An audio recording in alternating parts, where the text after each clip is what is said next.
The power of prayer. So I'm at this party. I had a little too much to drink and I didn't realize it.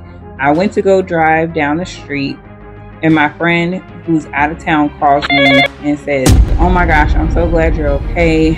I had a dream that you died. You died and got into a tragic car accident because you had too much to drink." And I immediately got up and started praying for you. He's asleep. I'm looking right at him. I don't see anything, but all of a sudden he starts choking and he starts grabbing his neck as if something is like choking him. Then this demonic spirit comes to my house. She's doing a clarion call. And I run over to my friend. We begin praying in our heavenly language, and the environment stops shaking. Hello, loves, and welcome to my channel, or welcome back if you are a returning guest. My name is Saida, and today I wanted to share a little bit of, well, really, it's a testimony of like what God has done for me in this area. I was actually listening to two women who were telling their testimony earlier, and it reminded me that I said that I was going to tell this testimony one day, and I started to do it a while ago, but I was like, nah. And so it just reminded me that I needed to come out with this testimony. And so the women that I was listening to, they were talking about, one of them was talking about how her husband ended up being a counterfeit, and then another one, and then she went through a whole bunch of things with him because of that. And another one was talking about does prayer, I think she said the prompt was like, somebody posted something online. They said, does prayer really work? And like, basically, I guess they were asking for people's testimony of like how prayer has worked for them or something like that. And so from them two stories, I wanted to go ahead and include their name and their story. Like it really could be very inspiring to some people if you dealt with anything like this. So I would definitely say check them out. But the first one I was listening to was on We Need to Talk podcast, and that was a Tara Reed, I think it is, Aterah. I'm going to put it on the screen as well. And it was She Disobeyed God and Married a Man Who Did the Unthinkable. So that was the first one that was talking about counterfeit. And then the second one was Nina, I think it's Nkechi. I'm not sure how to say that, but Nkechi. And she did the power of prayer and my story, all four parts. And so from that, they both reminded me of so many things that happened in my life that I was like, oh, wow. Just with this situation in particular, I had a whole lot of things that aligned with some of the things that aligned with what happened with them. So I said, okay, I'm going to go ahead and now is the time to share.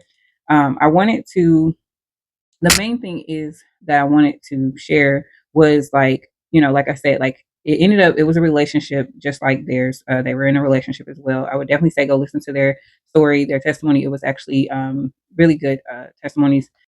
So both of these women were in a relationship that turned out to be something where the Lord covered them in it. And so this is basically kind of aligning with what happened with me as well, because I was in a relationship and the Lord covered me, and I'm so grateful. Within this relationship, there was a ton of stuff that happened, but basically, I want to speak more from the point of like, does prayer work? And then like it was a counterfeit. And so basically, I've been on a journey for a very long time of abstinence. I have been on the journey for several years at the time. I had went through dating different people, but it didn't last long. And so this was like my first actual relationship since I've been on my abstinence journey. At this time, I had made it to probably about 10 years or so. I think it was around 9 or 10 years or something like that, maybe 11. I don't know. And so I was starting to get a little weary in the hope that I would be able to get married. And so my hope was definitely deferred. And, they say it says a hope deferred makes the heart sick. And so, yeah, that's where I was at. I was in a state of mind where I was like, I'm ready to get married. I was feeling lonely. I was feeling discouraged. I was feeling like, is it ever going to happen? Like, I want to have children, all these different things. And so basically, I had went through like dating online, then I stopped dating online, then I started dating online. And so this particular time, I had downloaded the app and I was like, gonna get on there and, just see what is happening. Cause one of my friends told me, oh, I just downloaded the app again and I met somebody and it's going great and all this other stuff. I was like, well, I want somebody too. And so I downloaded the app. But I heard the Lord say to delete it. And I didn't because I was just like, well, in my mind, that thought comes across like, what's the worst that can happen? Don't think that. That definitely will bring the worst. So I stayed on the app and within, it's like obedience matters so much because within a short amount of time, I believe within that first, maybe even that first day or that within that first day to that first 3 days, I met someone. And so he invited me to a pool party. I'm like, it was coming up on Labor Day weekend. I'm like, okay, well, all I was going to do was go to the pool anyway because I was coming back from work. I was coming back from a work trip. And I was like, okay, I'm just going to go to the pool anyway at my place because we had 3 pools at my apartment. So I'm like, well, why go to the one by myself when I can go to a pool party with other people and I could meet him and, stuff like that. So I go to the pool party and it was crazy. It was a lot. It was just a lot. So basically there was other women there that he had invited. The same guy who had met people online, he had invited some other women. 2 of them showed up and then there was like other women. We found out later because we were like chatting and stuff, and so we ended up finding out that we all were invited by the same guy. So then we're like, wait, what's going on? Well, his friend decides that he wants to talk to me. He's just like, googly eyed looking at me. He's like, oh my gosh, you're so beautiful, blah, blah, blah.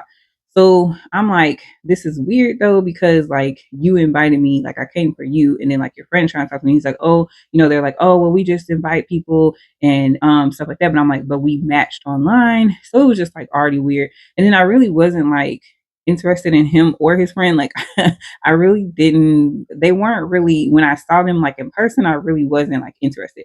But there was another one that I kind of was like interested in. So anyway, moving along, basically we ended up exchanging numbers. He quickly wanted to go on a date.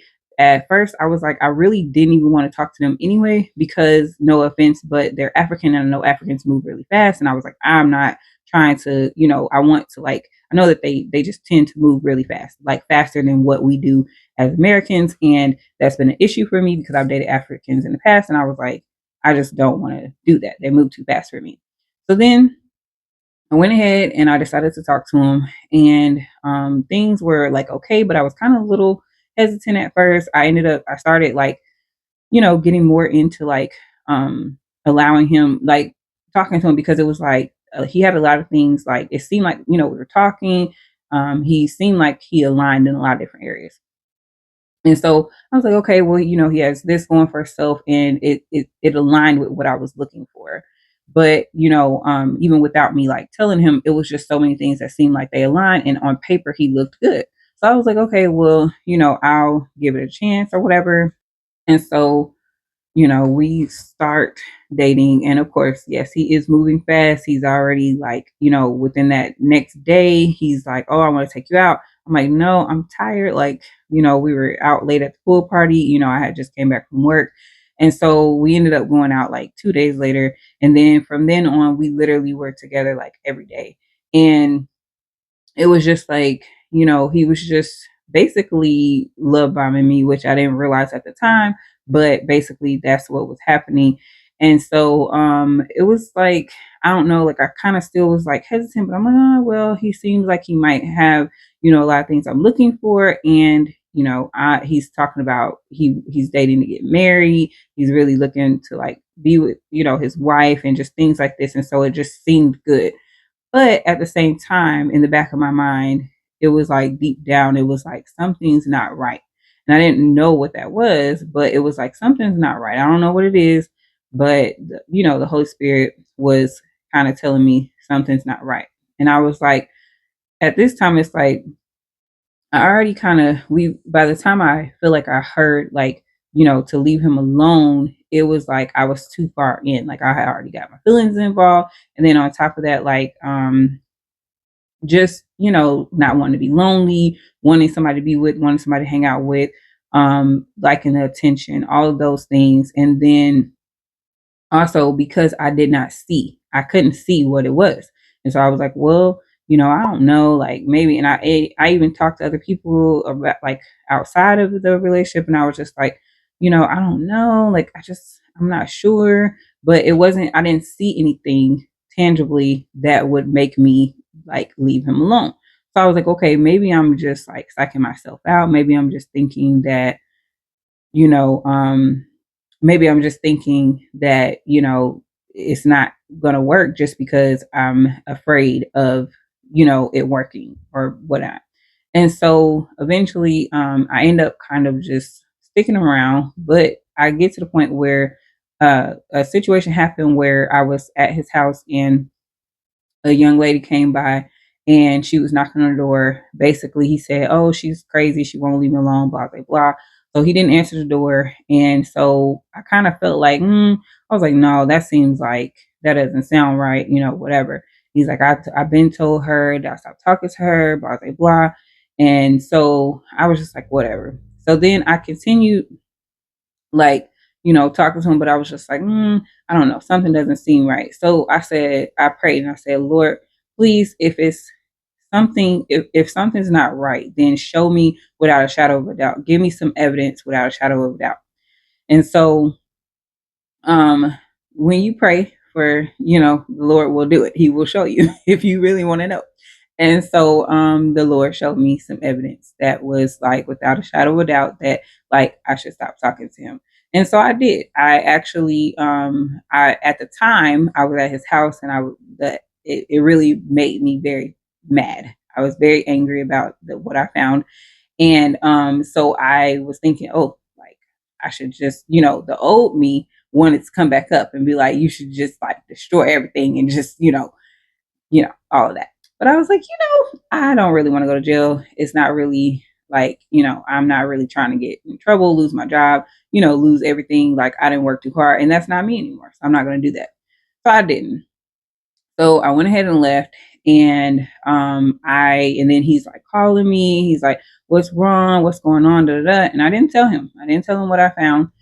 And so then I had wrote him a long message, and I was basically telling him how I felt. And it took like a couple of days to write this message.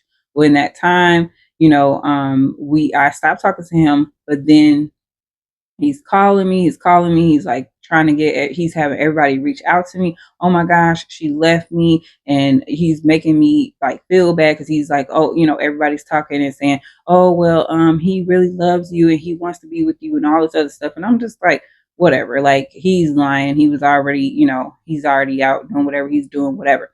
So then in this time, I had decided I was gonna stop talking to him, but then like his friend died. And so it was like, okay, I sent him the message not knowing that his friend died. And so it felt really bad. And so I basically agreed to allow him to kind of explain what was going on because I felt bad because I was like, dang, like I already, I just basically told him all this stuff and his friend, died or whatever. And so I agreed to have a conversation with him, which I should not have done because then that led to me getting back, you know, talking to him. And so we started talking again. And yeah, that's where things started to kind of get go further and further downhill.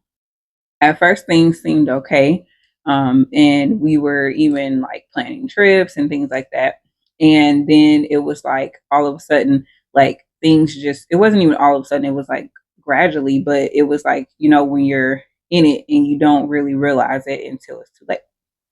So anyway, we're still, talking, or we start back talking, and his friends and everybody like, trying to convince me like, oh, you should stick with him and he loves you, he cares about you, all this other stuff, you broke his heart, blah blah blah blah.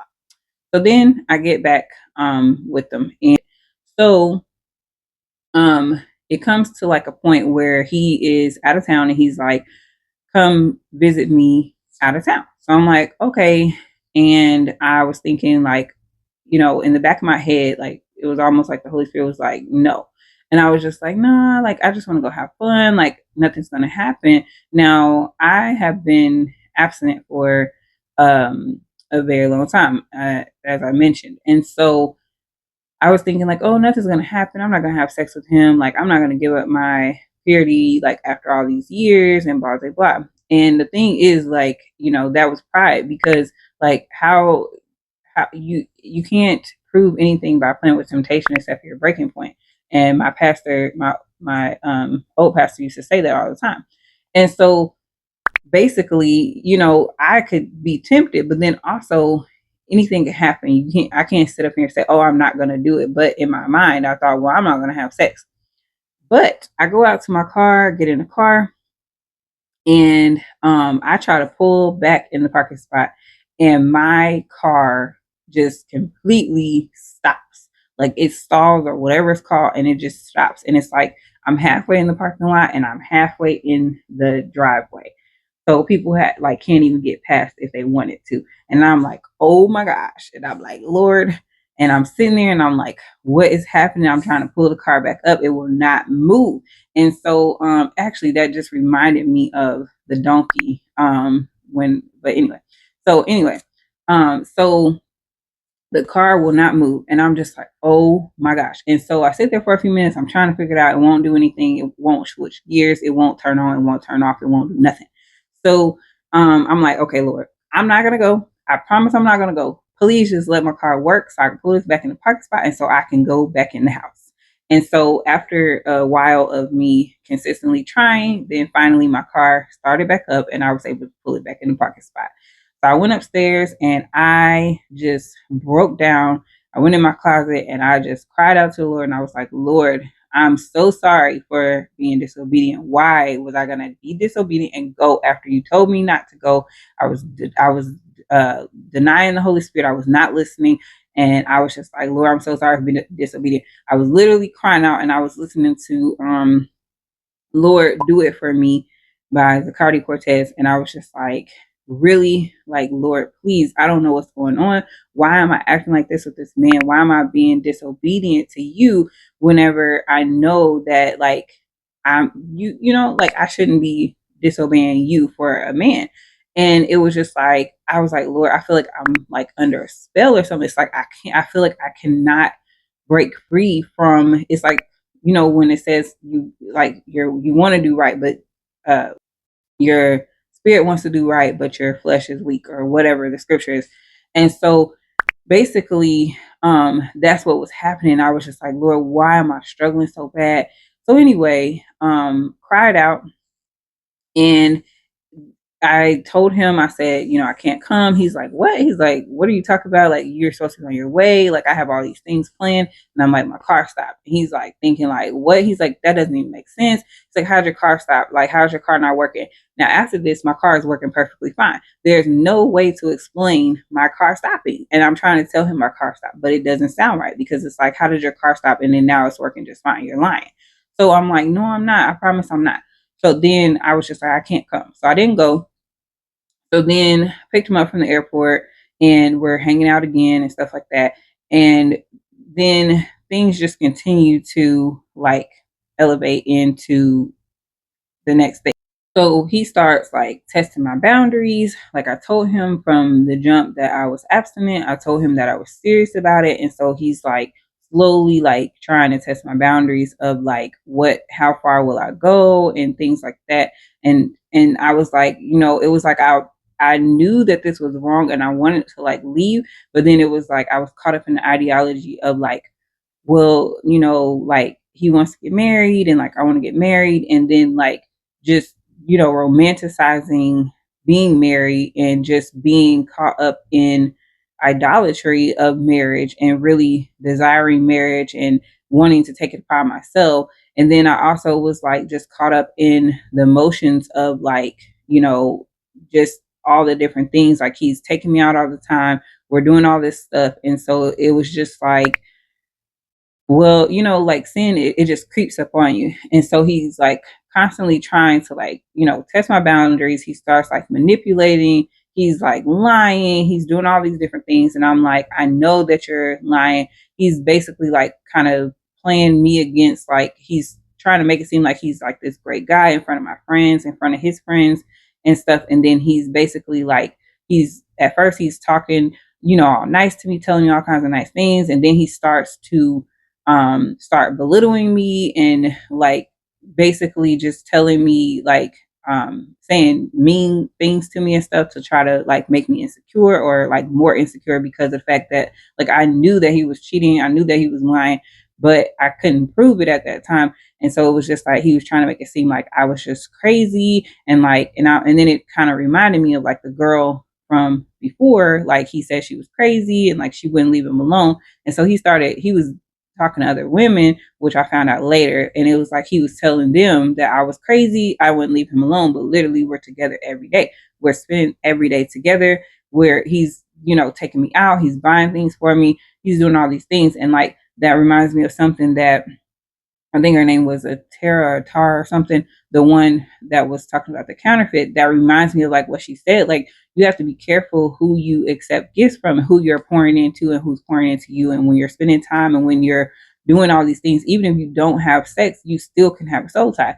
And so basically that's what kind of happened is like we never had sex, but it was like there was a soul tie. And we physically did not have sex, but we were touching and kissing, and so that's still too much. We weren't supposed to even be doing that. We That's all we did, but it could have went so much further than that.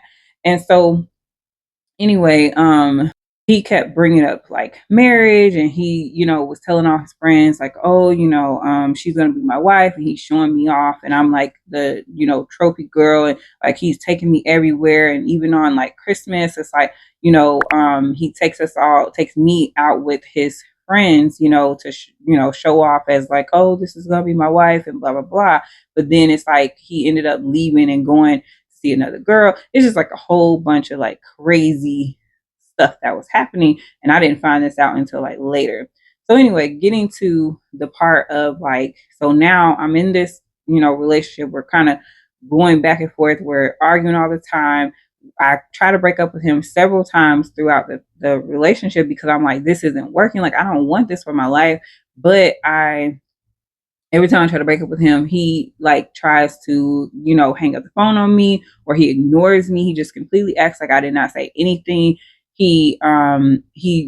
Just he'll try to like say, oh, you can't break up with me because I'm not feeling good. I already told you I wasn't feeling good and you're trying to break up with me. Oh, you're just blaming me for stuff. You're just lying. You're just accusing me of stuff that I'm not doing and all this stuff. So just basically just being like, he basically was just manipulating like everything. And I'm just like, no, I don't want to be with you anymore. Like we just need to go our separate ways.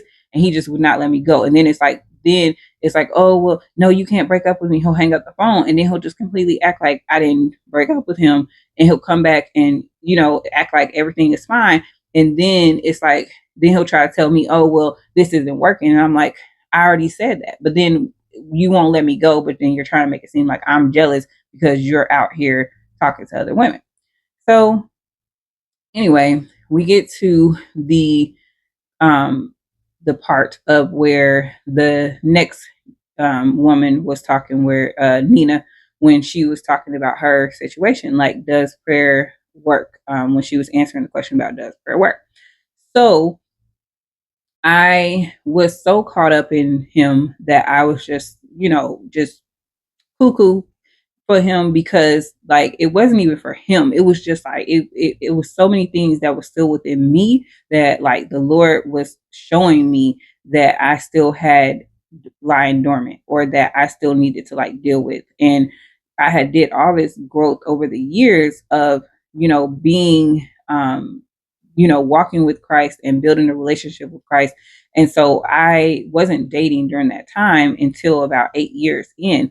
And so when I started dating, I didn't have a relationship with anyone. I was just, dating different people. So this was like the first real relationship, but it just showed me so much stuff that was still lying dormant that I needed to deal with. And so he's like bringing up all these old emotions and all these different things. We're like arguing and fighting all the time. But it's like then he's like being nice and he's giving me all these gifts and he's doing all these things for me and telling me, oh, I love you and I want to be with you and don't leave me and all this other stuff and stop accusing me and blah blah blah. So then we get into okay, so he kind of like he's playing games, like he'll disappear and then he'll pop back up, and then like he's just like doing all these different random things. And so he's just like playing with my emotions and just playing with my head. And so finally, we end up kind of like rekindling or whatever again after, we had broke up one time or something like that, or he stopped talking to me, or I don't know what happened. But anyway, so we rekindle again, and basically he's having a party, but because he planned this party and he wanted to invite people he wanted to invite, because he knew that he was going to try to talk to some other girls or whatever, he didn't want me there. He didn't invite me to the party. And so what he did was he picked the biggest fight. We had the biggest fight. I mean, I was so, oh man, that fight was so intense that I literally was so weak from just the argument that we had. It was so bad. It was just like I literally could not do anything but come home and lay down and cry and just lay there all day. Now, um I went through so much. My health was declining really bad. I was like losing my hair. I was losing weight. Prior to this, I was losing weight, but it was in a healthy way because I was, intentionally doing things to lose weight. But then now I'm losing weight. I'm just it's just so much. I look sick, and I was sick. I was really getting sick from this relationship because it was causing me so much stress and turmoil, and like just all the different things, all the manipulating, all the different things that was happening. Like he just was like just basically just destroying me, from the inside out, and I was allowing him to. And so anyway, I was so caught up in it. And so we're at this party that he was having a party, and he didn't want to invite me because he was knew he was trying to basically be out with other girls. So he invited some other girls, and I find this out later, like way after the party happened. But then a couple days later, he apologizes, whatever, and then so I come to this other party he's having. And so while I'm there, there's other girls that come. Basically, one of them, she was asking me questions, and she's asking me, like, telling me like I don't know where stuff is. And I'm thinking like, well, who are you? Why are you here? And why are you in here doing, things like as if this is your house or your man or whatever.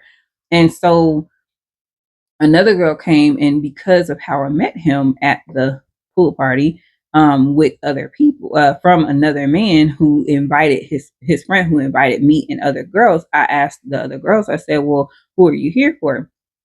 And so basically I asked, like, was she here for him? And she was like, oh no.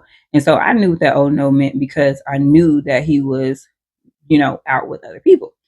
So anyway, I ended up uh being at this party, and he is like, of course, drinking. I even started drinking more. I didn't used to like drink and hang out like before, like prior to getting with him, because I know that like that I used to be a party girl. I used to drink, I used to smoke weed, I used to hang out when I was like younger. And so I know, like, being delivered and just growing in Christ, I haven't been doing that. But as I'm dating him, of course, he's like, oh, we have to go, we have to go out for this, we have to go out for that, we have to be here for this friend, we have to be here for that friend, blah, blah, blah. And I'm just like, I don't want to be out in the club and stuff. I know, like, that's not for me anymore. Like, I used to do that stuff, but like, it's like he tried to convince me, like, oh, you got to come because I can't go. Like, you're my girl. We got to go together and all this other stuff. So basically, now at this point, it's a couple months in, I'm drinking more, I'm partying more, I'm like kind of falling back into some of my old ways.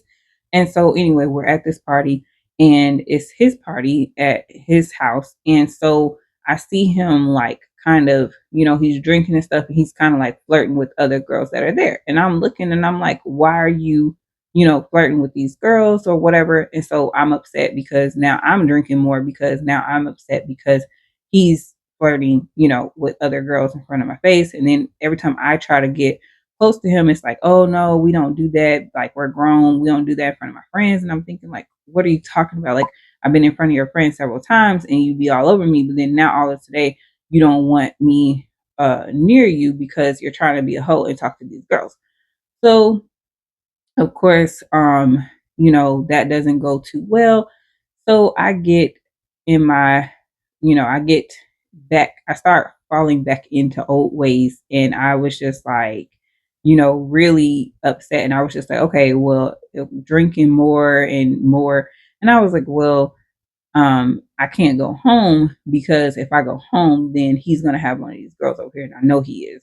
And so, the whole time I'm sitting up here worried about him, and I'm thinking like, okay, I had drove and my friend had drove with me. So I said, okay, I'm going to go ahead and drive her home. It's a short distance. It's only like 5 minutes, literally like 5 to 7 minutes down the street.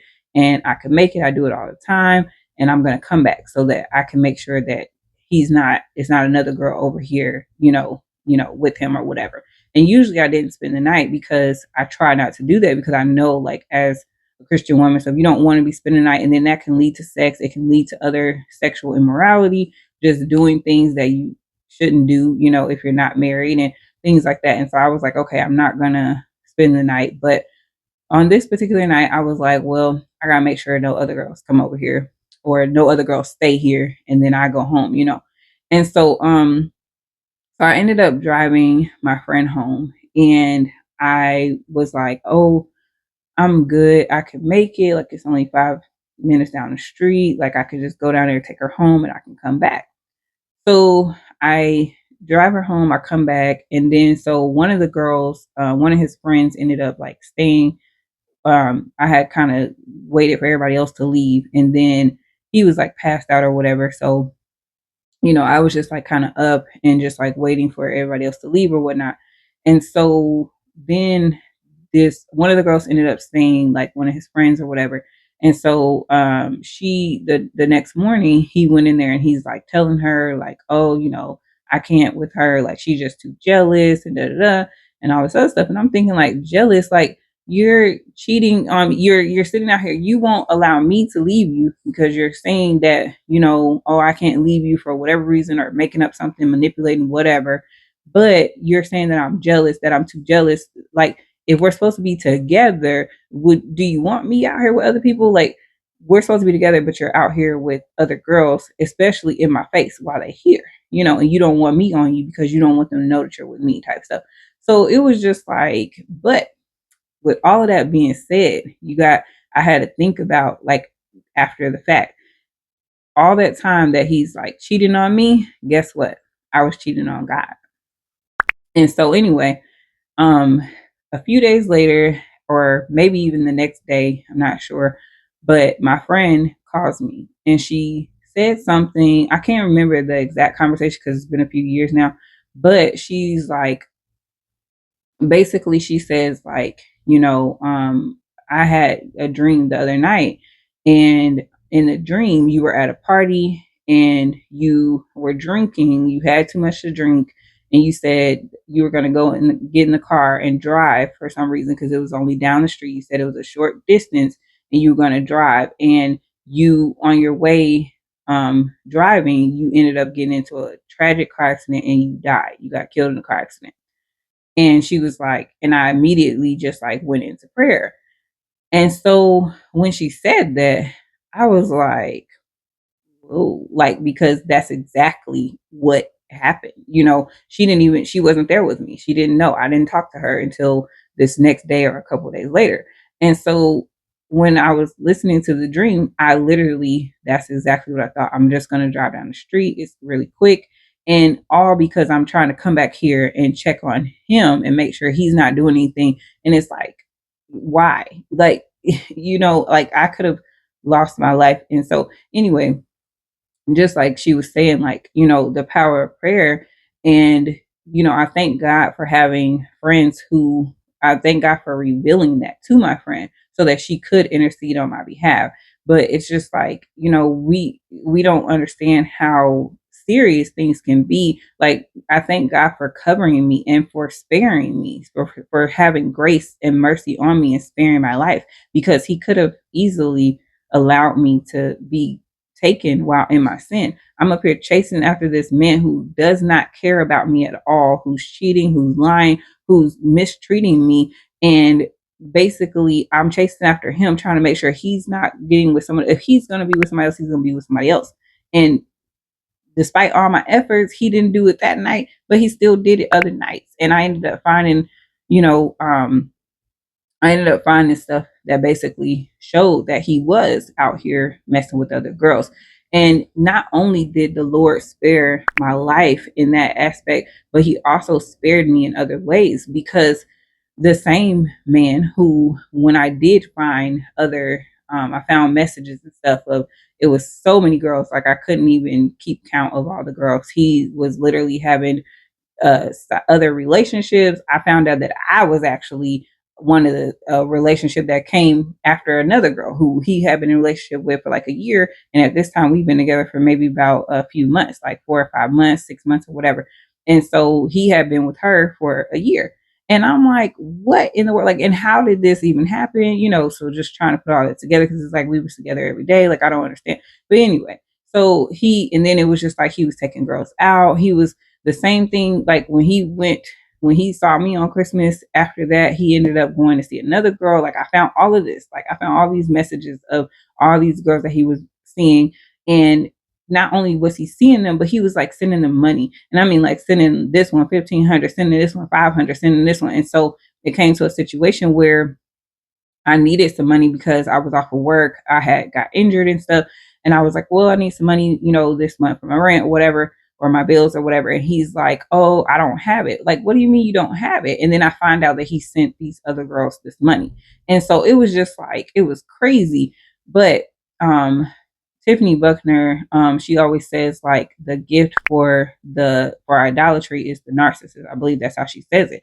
And so he was definitely a narcissist to the T. Like, I realized it later on, and I was like, oh my gosh, how did I not realize that this man is a big narcissist? Like, he was so jealous of me. And I had always heard about people who said that their boyfriend was jealous of them, but I never understood, how can a guy compete with you as a girl, and he was competing with me every time somebody would say something about me. Oh, I like your outfit. Oh, whatever. Or you look beautiful. Da da da. It was like, what about me? What about me? Like, what? Like, you're supposed to. So it was just like a whole, like, it was just crazy. So anyway, within the messages, I also saw that one of the girls, that he had forced himself on her. And there was times when he actually did try to force himself on me as well, but I kind of like bared down and pushed him off. But I won't even say that it was me. It was the Lord who protected me, because he forced himself on her. And you know, and basically took it. And she, in the messages, she said, why would you do that to me and all this? And he, of course, acted like he didn't know what she was talking about. But it was just like, I know that he did it because he tried to do it to me too. And I pushed him off of me. But like I said, it wasn't even me. It was the Lord who was protecting me and protecting my purity. Because now, thinking back to like that, when my car stalled and I'm thinking, oh, I'm not going to have sex. So what if he would have pushed himself on me at that time and I wouldn't have been able to stop him, or just even in general, the fact that like when I said, no, I don't want to do it. And he even tried to force himself even more. But thankfully, it didn't happen, but it happened to somebody else. And so I thank God for sparing me in that way as well. And so anyway, it was just, it was a bad situation from the start, and I shouldn't have been with him. And he, he claimed that he was a man of God and all these things, but it was so many things that I saw that proved that like he was not a man of God. He did not really have a true relationship with God for himself, and he was all about himself. And so the last thing that I kind of wanted to share was also, like mentioned earlier, I felt like I was like under a spell or something. And there was different things that I feel like, it was more than just me being in like with him. It was like I felt like I could not break free. It was almost like I was under a spell. And so I know that he did send my pictures and stuff. He was he sent my pictures and stuff back to Africa. and like his family or whoever was saying, that they were, saying that they saw me and things like that. I don't know if people were doing stuff with my pictures or not, but I also, it was just other signs that he was into something more than just like it.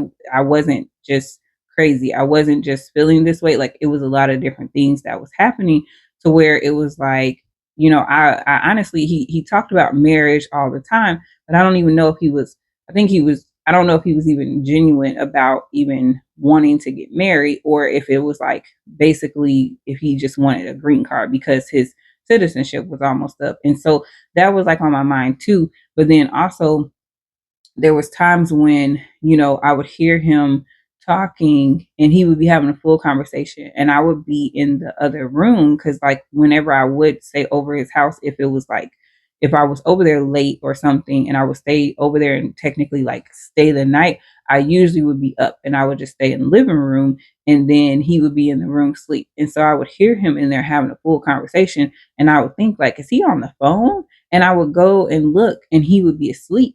And like sometimes his phone wouldn't even be in the room. His phone would be in the living room or something. And so, or his phone was dead. And I'm like, who is he talking to? But every time I would go in, it was dark. He was quiet when I would go in there. And then there was times when he was like, just sitting there, like kind of like in a trance, like talking to, and I was like, who are you talking to? And it was just like, I don't know, it was just like really weird.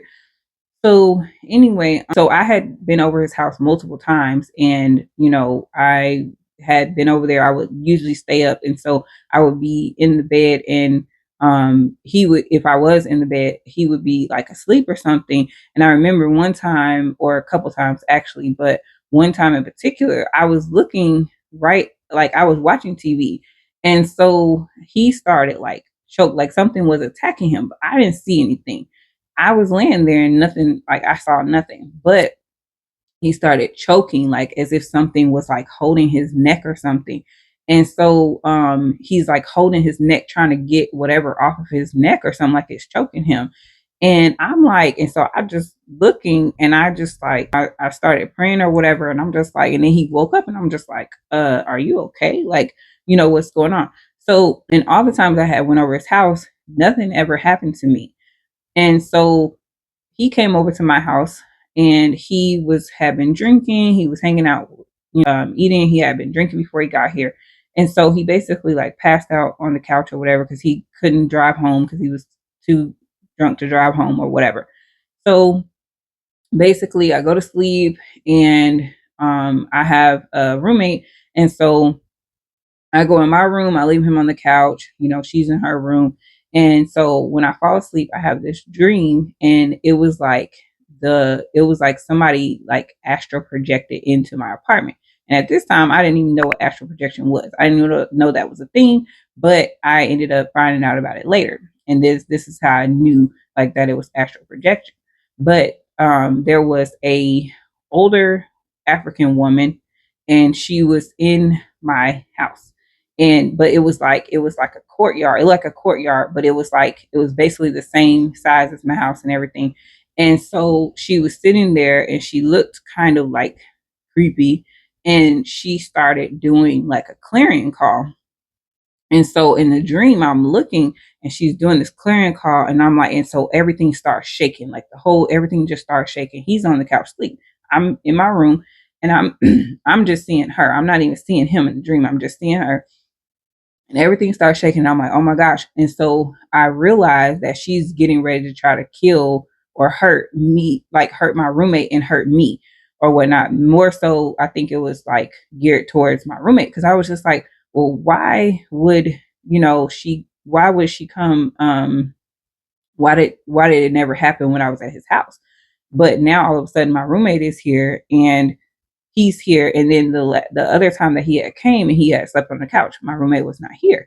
So anyway, I'm like, oh my gosh. And so I run over in the dream and I'm like running over to the other side of the room to try to get to my roommate. And so we just start praying and speaking in tongues. And so anyway, I found out that basically that was probably a spirit spouse, or it was definitely a demonic spirit that was probably jealous at the fact, because like I said, he was talking about marrying me and all these different things. And so when it was attacking him at his house, and then when he came over here, and it was like it couldn't get to me, or I don't know, maybe it want a lot of times they say you have to give a sacrifice. And so when you're caught up in idolatry and you're idolizing something, you have to offer some type of sacrifice. And I guess that's what, I don't know, but I just know she was trying to hurt my roommate and she was trying to hurt me, and so the clarion call, I don't even know what it was. I just know that it was dangerous.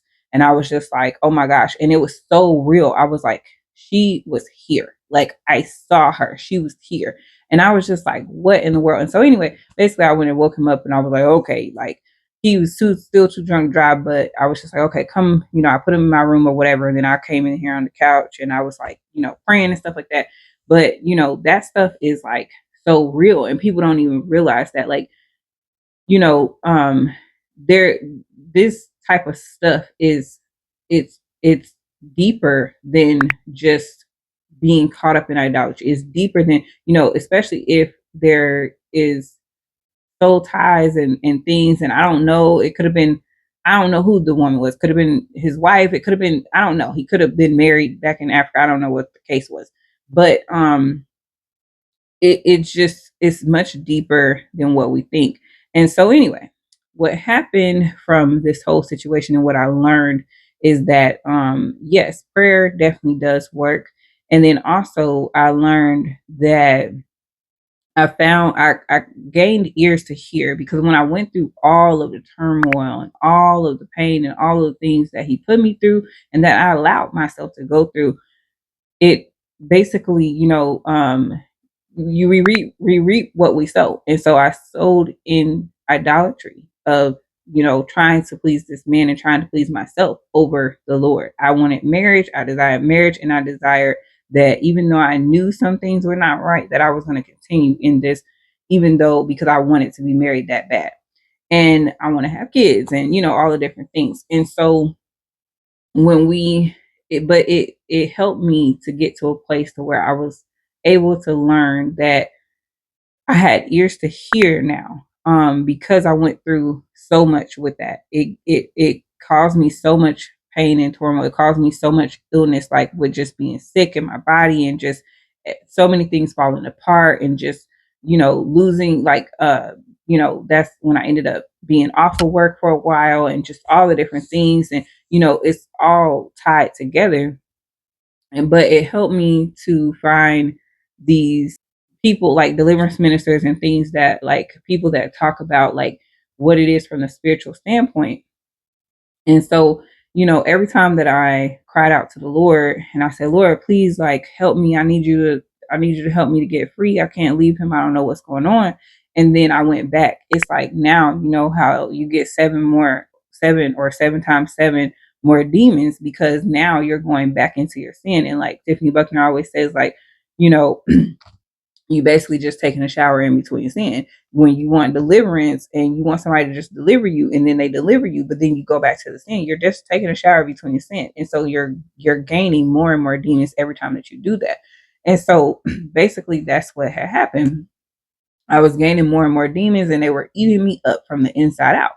And so but it helped me to find, people like Tiffany Buckner, who is great at explaining what it is from the spiritual standpoint and like why we deal with certain stuff like from a spiritual standpoint.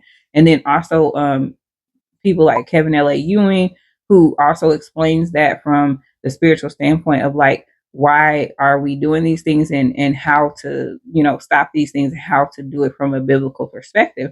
And so basically, prayer definitely does work. I'm so grateful for my friend who, took heed to the dream, who woke up and prayed for me. Not only did she pray for me during that, but she prayed for me that I would keep myself, from giving myself to him sexually. And then, we didn't know about the whole him forcing himself on someone else until later on in the relationship, like when the relationship was almost over. And that's what really made me, when I saw that and I saw that he like forced her, like forced himself on her, basically, it wasn't basically, like, she used the word, the 4 letter word. And so when I saw that, it started making me like take it serious, like, wow, like this is serious. And because I know that he even tried to do it to me. And I was able to stop him, but it was just like he didn't respect me, he didn't respect any part of anything about me or even her or any of the other numbers of women that he had.